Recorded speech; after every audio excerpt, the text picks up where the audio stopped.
Moins de 3 minutes de jeu entre Manchester City et Newcastle lorsque Nigel de Jong tacle Hatem Ben Arfa. Pas de faute sifflée, pas d'affolement. Pourtant sur cette action, le joueur de City vient de briser le tibia et le péroné du Français. Je pense que la faute qu'il a commise était intentionnelle. Après avoir commis une si grave faute, il ne s'est pas excusé. Évacué vers l'hôpital de Manchester, opéré lundi, Ben Arfa sera indisponible plusieurs mois. Quel avenir pour l'international français? Quelle sanction pour son agresseur? Sur le terrain, l'arbitre n'a pas vu de faute, mais à 350 km de là, le sélectionneur néerlandais, lui, est choqué. Tout de suite, je me suis dit, ça va trop loin.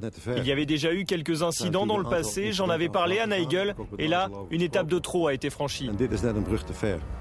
Une agression de plus, des crampons plantés dans le torse de Xabi Alonso en finale de la Coupe du Monde, une autre jambe brisée, celle de l'Américain Stuart Holden il y a moins d'1 an en match amical.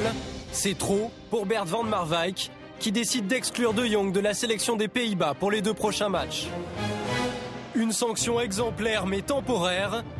Alors, que risque de Jong en Angleterre? À Newcastle, quelques jours après le tacle de Jong, l'émotion est encore palpable. Il n'y a pas de place pour les gens comme ça dans le football, des 2 pieds. Il tacle des 2 pieds, il est au milieu de terrain, c'est inutile. Le club a officiellement demandé à la fédération de se saisir du cas, mais personne n'y croit vraiment.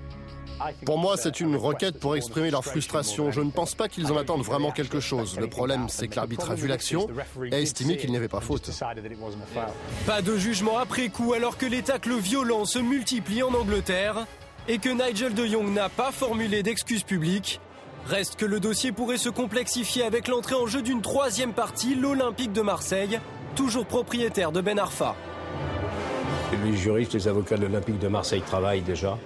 Et nous allons porter plainte contre le joueur, c'est clair. Il s'agit d'essayer quand même de débarrasser les terrains de football européens de ce type d'individus.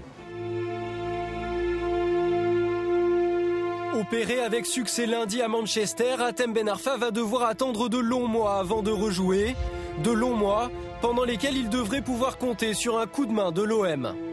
Je crois qu'il nous a demandé au staff médical de l'aider à aller dans un lieu ou dans un autre, spécialisation pour rééducation compliquée.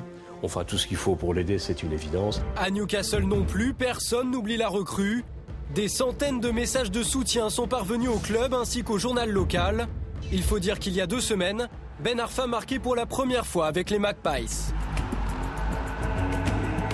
À Newcastle, ils l'ont beaucoup aimé. Il avait appris l'anglais un peu avant pour s'intégrer, c'était très bien. Les supporters l'avaient déjà appelé le nouveau Ginola parce que David a laissé un grand souvenir là-bas. Si Hatem Ben Arfa vit le moment le plus compliqué de sa courte carrière, c'est peut-être aussi celui où il est le plus soutenu. Sois courageux, prends ton mal en patience. C'est une étape difficile dans ta vie, mais certainement tu arriveras à la surmonter, tu seras encore plus fort. Écoute frérot, je voulais t'apporter mon soutien. Maintenant, je sais que tu es quelqu'un de costaud et puis tout ce que tu as connu, tu vas t'en remettre. Maintenant, moi, je te le dis, nous, on est des musulmans, on sait que Dieu, il est là, Dieu, il est grand. Accroche-toi et puis tu reviendras encore plus fort. On est de tout cœur avec toi, on espère que tu reviendras très vite en club et en sélection. Dans les jours qui viennent, je te passerai un petit coup de fil parce que j'ai vraiment été marqué par ta blessure. On espère te revoir très vite sur le terrain, nous faire encore tes petits gris-gris. On s'inquiète pas pour toi, on sait comment tu es et on espère fortement que tu vas revenir. On est de tout cœur avec toi. Bisous mon pote.